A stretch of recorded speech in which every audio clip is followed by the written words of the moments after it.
Hello, everyone. My name is Oiza Sule, and I am the writer, producer, and I acted Kyra in Remember. And I'm here with Hi, I'm Nyakong and I directed Remember. fantastic, our lovely director. I'm so excited that we get to do this. Okay, so should we get into it? Yes, we shall. Okay, what's your process like when you first receive a script?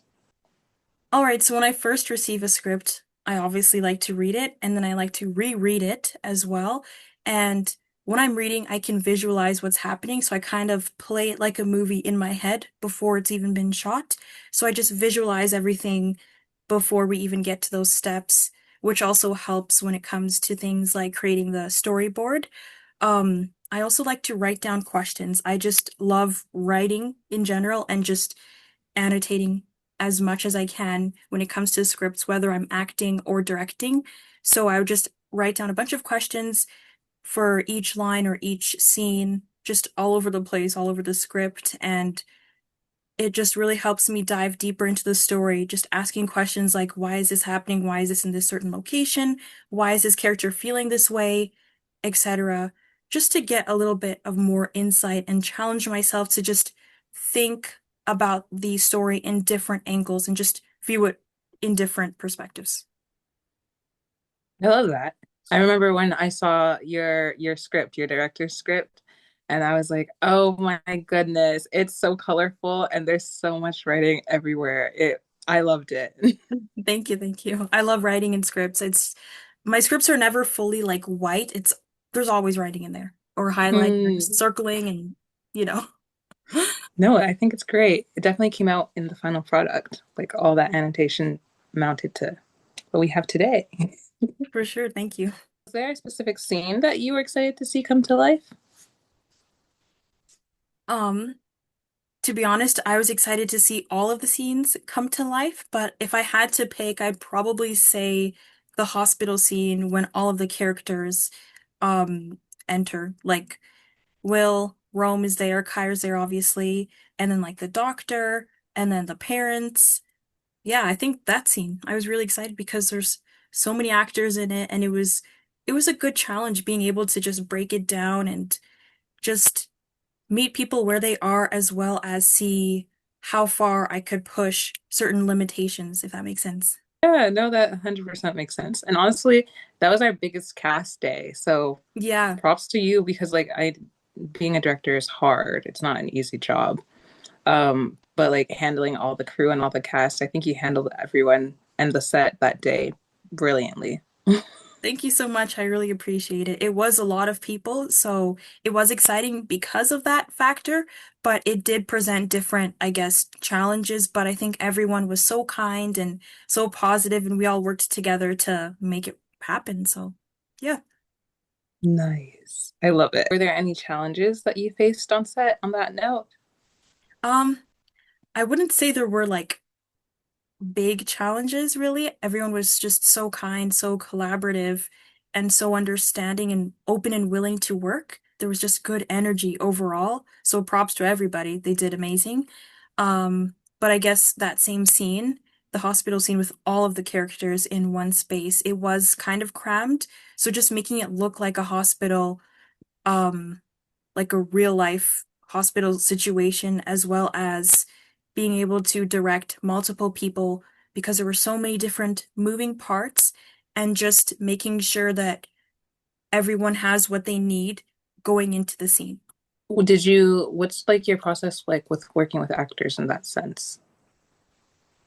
So, I'm an actor as well. When it comes to filmmaking, acting is number one for me. So directing was a really good challenge. I've directed before, but it was just Monster High doll movies, so that obviously is a different experience. So there's certain techniques that I learned from taking classes, and I used some of those in the film and in my directing. Like for example, one of my acting coaches told me to choose a theme song for my characters going into auditions and just dance before the scene. So I kind of took that and I used that for certain scenes like the bar scene. There was no music. We couldn't have music obviously playing while we were recording people's voices and whatnot. So I took Oiza and Eru out into the hallway and I asked them like, what kind of music do you guys listen to? And they were talking about Afro beats and I'm a piano. And so we chose a song and we all just danced to it in the hallway. And I said, okay, remember that, keep that same energy, keep this in your body, go into the scene and just use that. So that's one tactic, just listening to music and just making it more like physical, if that makes sense. 100%. And that was very helpful because that was personally a scene like that I had trouble like because we weren't in that environment that we were supposed to be in. We weren't in a bar. We weren't having loud music playing. Hmm. It was a little hard to like really make those the circumstances feel more real. But doing that definitely gave me like that boost. And I was like, okay, yes, this is the energy I'm coming in with. And I definitely helped. I don't know. Can you attest? Did it help? Was the performance better after? Oh, 100%. It definitely helped. Like even like with my auditions when I'm doing self-tape, sometimes if I'm aware I'm not giving the self-tape the energy it needs, or I know I can do better, but I'm not getting past a certain, I guess, barrier I've placed in the scene, I just get up and I just like shake or I dance or I just do something physical to help me just get into the scene, you know? So especially because of the bars, it's like a bar and there's music playing, but we don't have music. We're supposed to like imagine it and people may be tipsy, right? So it's like just being able to move and have that in your bones kind of puts you in that scene a bit better, you know? And I think it definitely worked. Like your guys' energy changed, so I think it worked. Okay, good. That's Yeah. good. My next question for you is I think you kind of answered it a little bit, but how do you give notes to actors? Well, as a director, from a director's standpoint, I don't want to tell the actors how to act because that's their job. They're supposed to do the character breakdowns, the work, come up with the backstory for the character based off of the materials they've been given, from like the script as well as the synopsis. But I like to make it more of a conversation. I like to talk to the actors and ask them questions like, okay, what is your character thinking in this moment? Why are they doing these things? And then I kind of just piggyback off of that in a sense. That's one of the things that I do to give notes. Also giving certain scenarios as well. Yeah, like for example, like in the hospital scene when, I guess, spoiler alert for all of this. In the hospital scene when Rome is at one of his breaking points and he's asking Kyra and pleading with her and saying like, I never should have made you feel like you had to choose. And then she's gripping the blanket and yells, stop. One of the things I said was like, imagine you literally have an engagement ring in your pocket, like you're ready to propose to the love of your life, but she literally doesn't remember you. Like this is more than heartbreaking. It's like she's ripping her heart out, throwing it on the ground, stomping on it. Like how do you feel in that moment? Like allow it to reflect. So just by adding examples like that as well. I hope that answers your question. No, it does. That's so good. That's so good. I like that you give like imagery to help make the circumstances more real for the actors. And I think it definitely helped on the set. Like I love that you have it like as a conversation. Thank you. Because I think some directors I know can tell, like they tell you like exactly like do this or do that or like exhibit this emotion. But sometimes I guess that can put a restriction on an actor because like it's their version of that emotion sometimes like I don't know like what do you have anything to comment on that? Yeah, 100%. As I mentioned earlier, I'm also an actor, so I've been in situations where directors would just tell me what to do. They'd be like, make this face, or you should be mad about this, or just whatever it is, when I feel as though the character would react differently. So, you know, in those kinds of situations, you feel like you have no choice but to almost just do what you're being told to do rather than explore the character for yourself and truly understand why the character is making certain choices the way that they do. So, I mean, obviously, you got to listen to the director, but I also enjoy when it's more of a collaborative experience. No, 100%. And you definitely it was very nice collaborating with you on this film. So, Likewise. what made you want to direct Remember?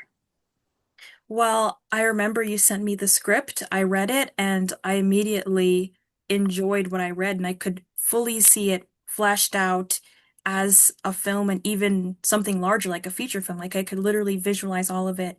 And I provided you notes, you enjoyed them, you applied certain changes, and then you sent it back, then I provided notes again, and then you asked me to direct. So just the story in itself, I think it's like an onion. Like Shrek says, you know, how ogres are like onions and they have layers. I feel like Remember is like an Yes. onion.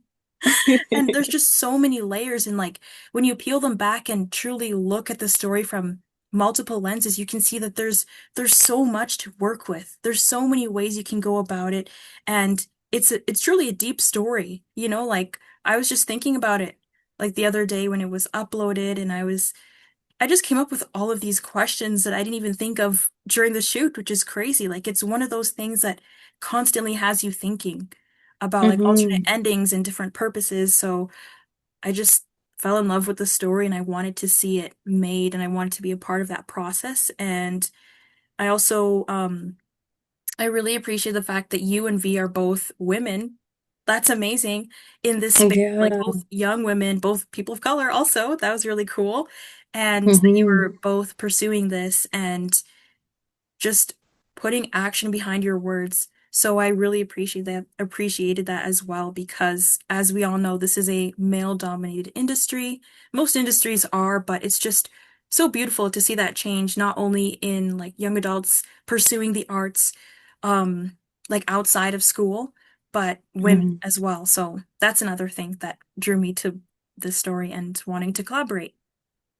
I love that. I love, honestly, like when I had sent you the script for notes and you provided the notes, I immediately was like, she gets it. She gets exactly what I want to happen and what I'm trying to do. And I was like, I think, well, me and V, like, we're also new to the like film and like filmmaking. And so, from what I had understood, like when I had talked to you, you hadn't directed before. And I was like, oh, I don't know if she'd be up for directing it. So, like, after I was like, let me just make sure, like, I really think that you are the person. So, like, when I sent it to you again for like round two of notes and you still like got it completely, I was like, she has to direct it. I don't care if she's never directed anything before. This is she gets it and she's going to do so good with it. So, was that scary for you, like stepping into directing after since you've never done it before? Um, I'm pretty sure I said this like 100 times during these interviews, but the Monster High Doll experience kind of helped. Just being able to take a story and just have it play out in real life. Um, I was a little bit like nervous, but I think due to the warm environment that everyone created, especially you since you wrote it, and how like welcoming you were and understanding and collaborative you were, it was like reassurance for me that this was the right project to start out with when it comes to directing. So I was nervous, but those nerves quickly melted away after we did like our first take of the very first scene, which was the bar scene that we filmed. So yeah. I love it. No, I'm so thankful. So, so thankful. What advice would you give to someone who wants to start directing? What advice would I give to someone who wants to start directing? I would say take an acting class. I'd say Hmm. take multiple because it really helps you understand from the perspective as an actor. I think because I'm an actor first, it really aided in my directing and it strengthened some of the choices that I made when it came to just providing like notes to the actors. So I would definitely say if you want to direct, take acting classes and yeah, it really helps. No, 100%. I think so. I think some of the my favorite directors that I've worked with, they were also actors first, or they had like a deep understanding and appreciation for actors. Because I think sometimes when you're directing without like having that knowledge and background of actors, it can be very much, it doesn't feel collaborative. It feels very much like the director's like up here and you're like here. And Mhm. yeah, that wasn't the case with you at all. That wasn't the case with you. So Yeah, thank I, you. I appreciate that and what you brought to the table. How does it feel to like, join along? list of female directors. It feels good. There are so many stories out there that I want to tell, whether I'm acting, directing, producing, etc., or even doing wardrobe. I mean, I love clothes, so it just feels really good to know that there's a space for me in this industry when it comes to directing, and that there's such amazing female trailblazers, like women of color, etc., that have, I guess, paved the way for someone like me to be able to do this. So it's amazing. It feels good. And I'm so Yes. excited for what's to come. Yes. Are you going to direct anything in the future soon, maybe? Are you going to direct again, or because you're obviously an actress as well? Or what's taking priority, I guess, right now for you? Number one, acting, and then writing, producing, and then directing. It's because a lot of the times, you know this, when it comes to indie film or starting out as an actor, especially when we are trying to really get our feet in the door, in this industry and really make a name for ourselves, a lot of the time, the stuff that we write is what we cast ourselves in because we might not really get these opportunities as easily, especially being in Canada, unfortunately. Um, like a lot of the major productions that come here, they cast Canadians as like the smaller roles, which is cool that we're still being considered, but at the same time, sometimes we just want a little bit more. So, um, Mhm. usually when I create projects, I cast myself in them, and if I'm acting, it creates conflict when I want to direct as well. So, it really depends. Like if someone asks me to direct some of their projects, then I am willing to collaborate, but yeah, as of right now, I'd say acting and writing would be like the top priority. I would definitely love to direct some of my own stuff, but maybe the scenes that I'm not acting in, I think that's Mm, how it would go. So I wouldn't direct the no, entire thing because imagine like you're behind the camera directing or whatever, or just like, in front of the actors and then now it's like, okay, I'm in actor mode now. I think it just becomes a little bit too much. that's so fair. And honestly, I have so much respect for the people who do all of it. Like they're acting, producing, directing. Because I'm like, Hmm. it's so many hats to wear. And I don't think people Hmm. really, you don't fully realize that, I think, until like you're in it and you're like, Yeah, you see all the different work that a producer does and all the different work that a director does and all the different work that an actor does. And it is a lot. And so to constantly like change on a set um every day for however long the shoot is, constantly changing between the three, it's quite exhausting. So 100%. props to anyone who does that, but Yeah, I feel like it's I understand 100%. Yeah, I feel like it's better to produce and act in the project rather than direct and act. It's a little too much unless, like I mentioned, you are directing the scenes that you're not acting in. So, yeah. Mm-hmm, I mm-hmm. mean, props to anyone, like you said, that does all of that. It's a lot of hard work, and it definitely gave me a bigger appreciation for just anyone in the film industry, honestly, just going through this entire journey, not only with Remember, but just with every set that I'm on. No, 1,000%. All right. Well, the last question I have for you is, do you have any upcoming projects that we can keep an eye out for? Yes, I do. I'm working on a short film that is to be shot this summer, hopefully. And last spring, I produced and acted in a pilot proof of concept project that'll be airing on Telesoptic TV this fall 2026. Yeah, Wow. it's called Junk Okay. Boys with the Z. Okay. With a Z, guys, with a Z. Junk So Boys. look out for it on Telus Optic because that's huge. Congrats. Thank you. What about you? You got any projects coming up? Oh, I guess so. Yeah, let's talk about me too. I guess my what projects do I have? I'm writing a feature currently. We had shot a proof of concept for it last year, and that's done. And so now I'm trying to get the feature completed, the script locked down, so then maybe we can start doing some more pre-production stuff with that and send it out to people and get the ball rolling. And then also part two of Remember, or like the feature or whatever it's going to be. I haven't quite decided where the direction is going, if it should be a feature or a series. Still trying to figure that out. But yeah.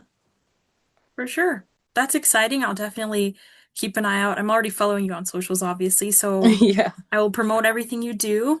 It's good that we same support one here. another. Exactly, same. And you guys can promote both of us because our socials are going to be linked somewhere, 100%. either in the description or on the screen somewhere. Awesome. But yeah. Um, any other questions? Any other thoughts you want to? It's really great to see that this film is organically growing. I guess thank you to all of the viewers, to all the people that have Yes, subscribed, watched the film, shared it with family members or friends, and have commented. Thank you so much for all of your feedback and for promoting an indie film, Canadian film. Thank you so much.